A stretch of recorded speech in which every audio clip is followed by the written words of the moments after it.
Okay. Hi, welcome back to my channel. I am Tasha Nickleshay. The last time I posted a YouTube video was January 20th, 2023. So a little over 2 years ago. I will catch you guys up on like an actual life update in another video. This video is solely just about him passing, what happened, and kind of how me and my oldest son are doing now. I am talking about my youngest son. He was 2.5 years old and he passed away. Today actually marks 2 months since he's been gone. Insane. So insane. So the last time you guys seen us, he was still in the hospital. He spent a total of 496 days inpatient at the Children's Hospital. He came home November 21st of 2023.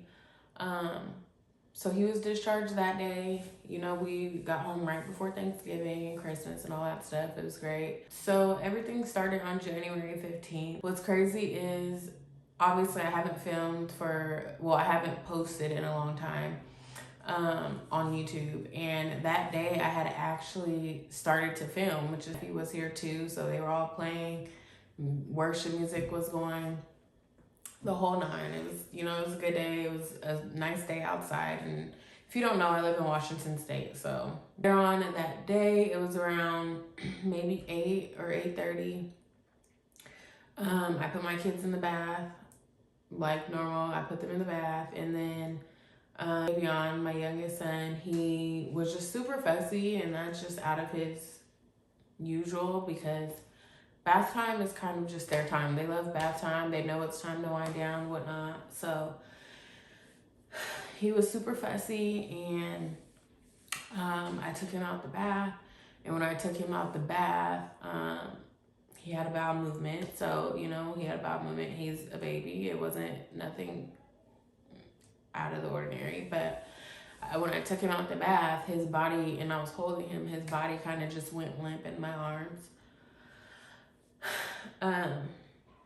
So I laid him down on the floor, and I'm like, going like this to him, like fat, like, trying to like see if he's alert. I'm like, at this point his eyes were still open, and he was like looking at me. I could tell he was trying to like stay with me. So at this point, my oldest son is still in the bath, and Fat is, I have him on the bathroom floor.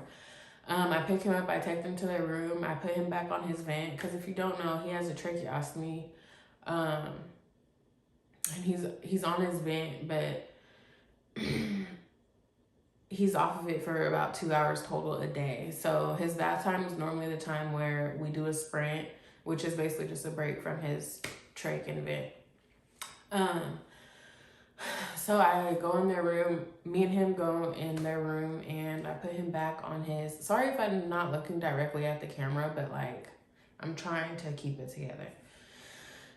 So I take him in their room, and I put him back on his vent, and then I go and grab he's not on oxygen, but we have oxygen just in case for emergency. So I go and grab his oxygen, and I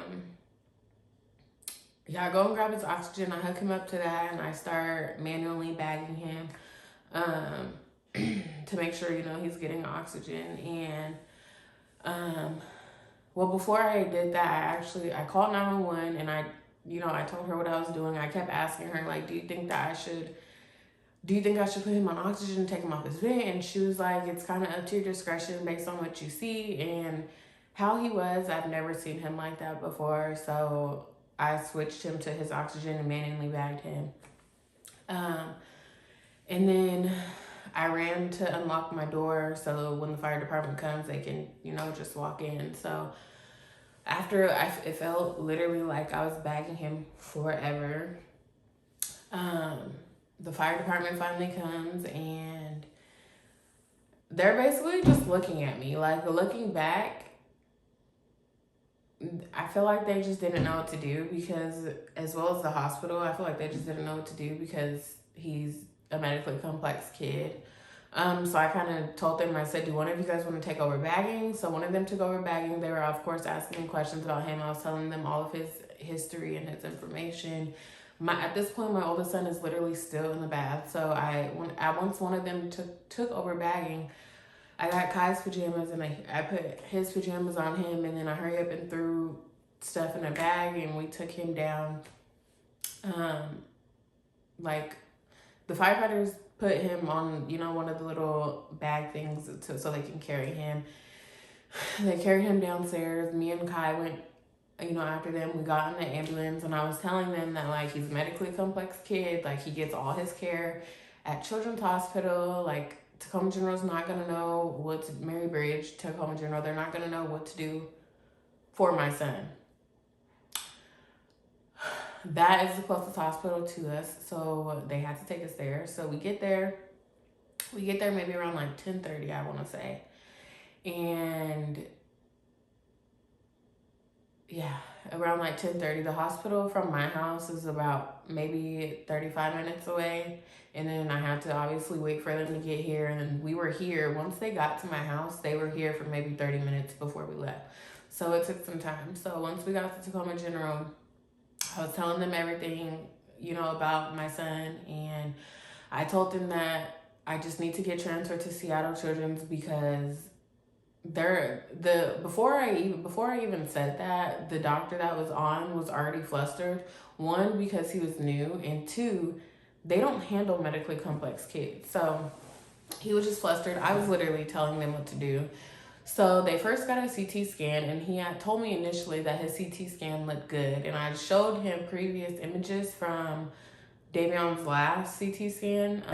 I showed him those scans, and at first he said everything looked normal, and then an hour and a half later he consulted the neurologist, and the neurologist said that he has even more fluid in his head, and his shunt is, not working properly. The neurologist tells the doctor that he doesn't feel comfortable performing the procedure. That doctor then tells me that, and obviously if a doctor says he's not comfortable performing a procedure, I don't want him touching my child.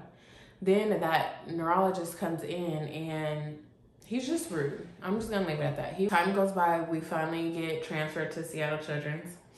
Once we get to Seattle Children's, they basically tell me that, he was still unresponsive. At this point, the dilation of his eyes were so big, and there was no response. So, but like I said, his vitals were still good at this point. They just told me that they would go ahead and do the surgery. And the surgery was another brain surgery. So he got his shunt placed when he was 7 days old, which was a brain surgery. So they said they had to go in and do another one and manually drain his shunt and pull it out a little bit and then drain it and connect it to a bag on the outside so we can see it draining. So they said they would go ahead and do the surgery, but they didn't know exactly how, if it would help him or hurt him or what the outcome would be. So we went ahead and did the surgery, and they started the surgery maybe around I want to say it was 3 or 4 a.m. at this point. So now it's January 16th. In surgery for maybe an hour. And then he was in their little back recovery room for maybe 30 minutes because the anesthesia was still wearing off. And then they brought him back in the room. His vitals were still stable at this point. We could see the fluid draining from his shunt. Over time, it kept stopping. It kept stopping and starting, and then it was kind of pink. So since it was kind of pink, that means some of his actual brain matter was coming out.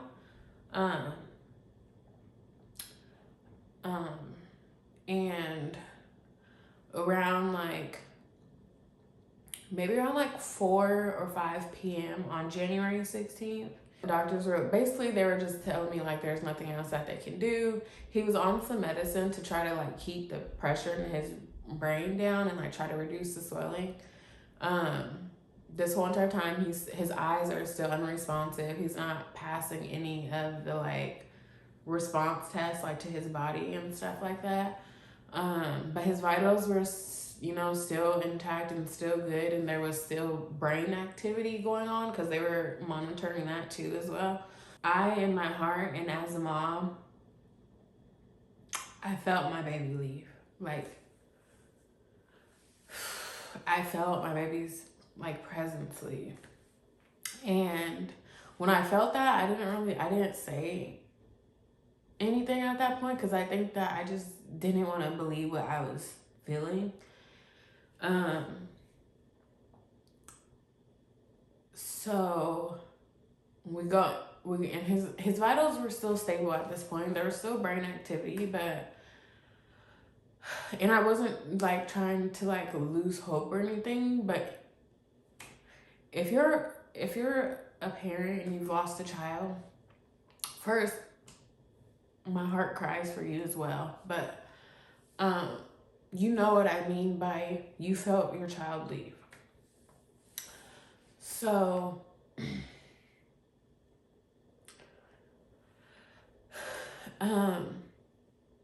tell, you know, the people that I needed to tell, the people that I wanted to say their goodbyes to him, like while he was still connected to stuff, his vitals were still good, and as well as his older brother. I told all of them, you know, to come to the hospital, say their goodbyes, because I don't think he's gonna make it through the night. And the doctors had also told me that too, that they don't think he would make it through the night based on his vitals were still okay, but they weren't in like a danger zone yet. So everyone came and said their goodbyes, gave him kisses. There was loves. There was love around him. There was laughs. And then everyone left, and then it was just me, his older brother, and then my sister. Around like 10:30, his vitals started to crash, and his heart as well. And that's when the doctors were like, yeah, it's not good. Literally, everyone left maybe around like 9:30, 9:45, no joke. Literally an hour after everyone left is when his vitals started to crash. I texted everyone and I'm like, his vitals are starting to crash, so we're gonna take him off the vent once my sister had came from Arizona, so we're waiting until she got there in order to take him off, and she landed around maybe like 10 o'clock. At this point, it was 10:37 on the dot. I texted everyone and I was like, his vitals are crashing so bad. Even the medicine that he's on is not helping his vitals nor his brain swelling. And we're gonna be taking him off of everything once my sister gets here. So a few people came back. We're all there. We were laughing, crying. We did some mementos like this right here. We did that, his handprints and fingerprints. We did a print of his butt. I did some stuff of his ears, took pictures of literally every part of my baby. I wrapped him in a blanket, and then I took out his trach for the last time. And, you know, we took him off all of just everything, his trach and vent, obviously, all the monitor. Well, the only monitor that was kept on him was the heart monitor, so then that way the doctors could see outside the room, like when he took his last breath. So once we took him off everything, the doctors left, and we all, you know, sat. I played me and Davion's song, which is In Jesus' Name, and played some other worship music. I held him first and just was singing to him, was praying over him. And then everyone else that wanted to hold him held him. And then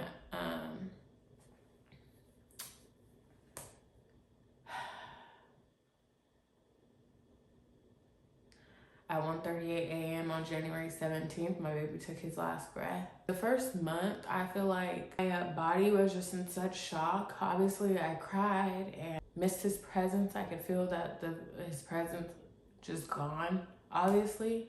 But I was just in such shock that I don't feel like it hit me. Going through the motions, like obviously he's gone, it's different. But I was in such shock, one, because my baby is like, he was just here and now all of a sudden he's just gone.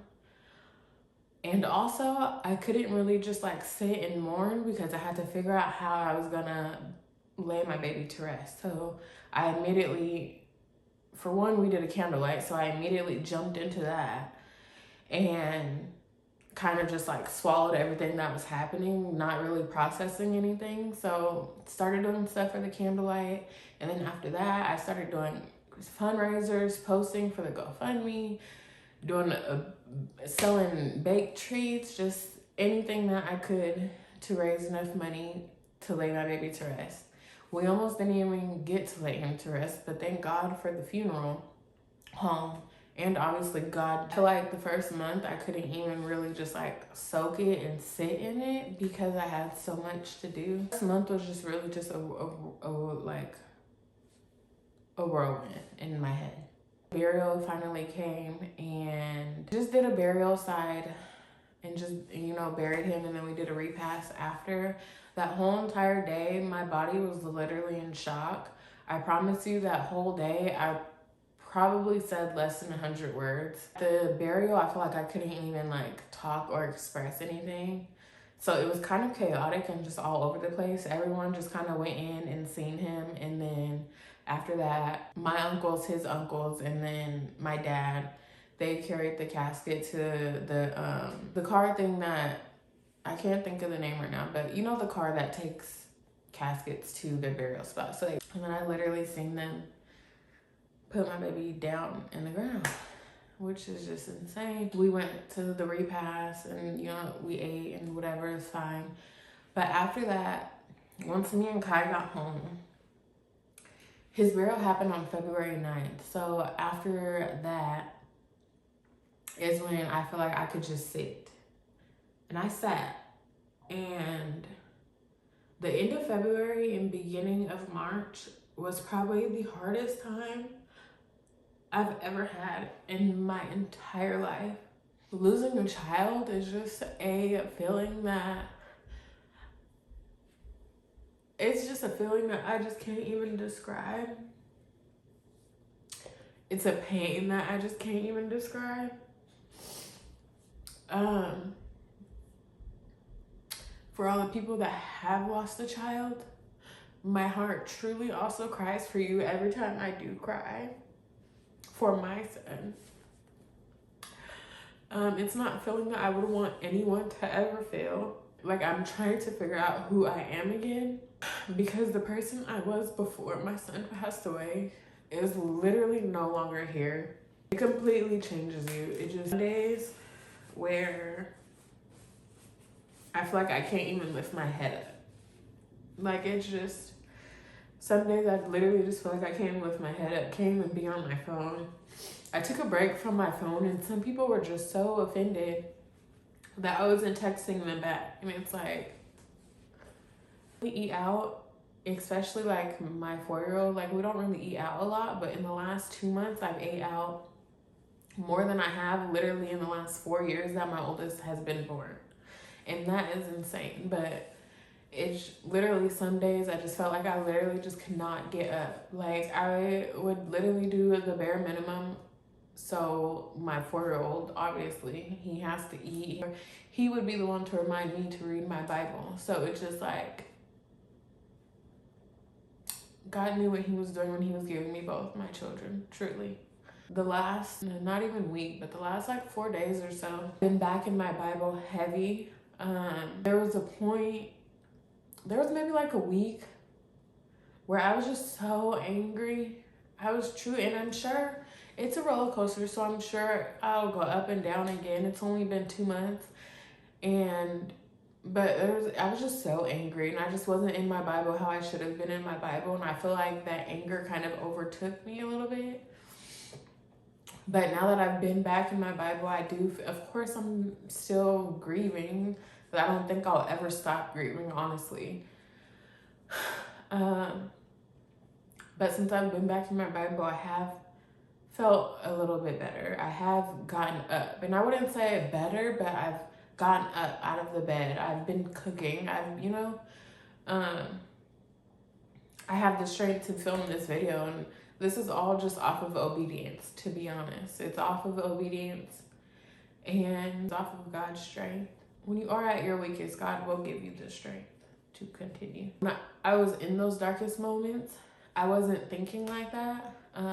because I wasn't reading my Bible or worshiping or anything, and that truly is important. I'm trying to be obedient and just continue to draw my strength from the Lord, and also just to be the mom that I know I am to Kai, because he deserves it.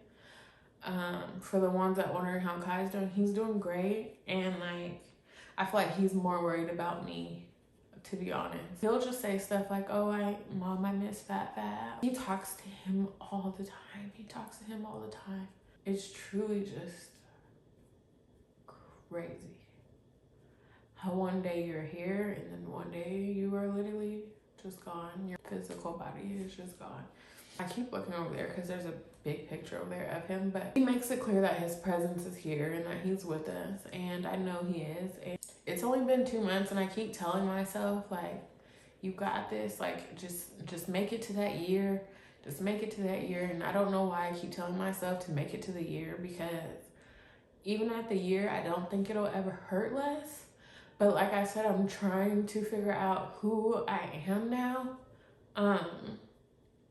And like what our new normal is.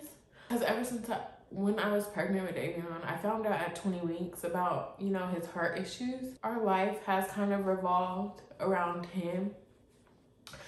And that's all we've known for the last 3 years.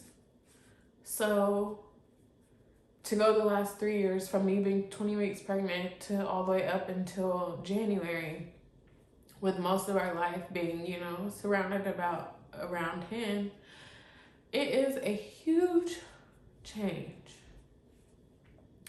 So it's hard trying to figure out what our new normal is and how to go on without him, but I'm trying. And I feel like that year mark, I feel like at that point we should be at some type of new normal. So I feel like maybe that's why I keep telling myself that, but I don't think this pain will ever be less. I don't think time will ever heal the wound.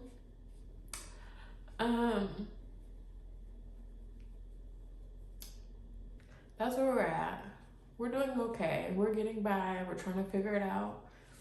God is with us. Fat is with us. So if you made it this far, I appreciate it. I'm still trying to raise money for his headstone. Everything is so expensive, and it's not something that you think about when, I mean, you're living, but he unfortunately could not get life insurance because he was such a high risk and all of his medical issues. But if you are able to get life insurance, please let this be an example for you to go get it. It is very important to get life insurance. I'll leave the GoFundMe down in the description. The money that's been donated on there already went to his burial. His burial and his casket and their services and all that was so expensive. This is probably all over the place, but it is what it is.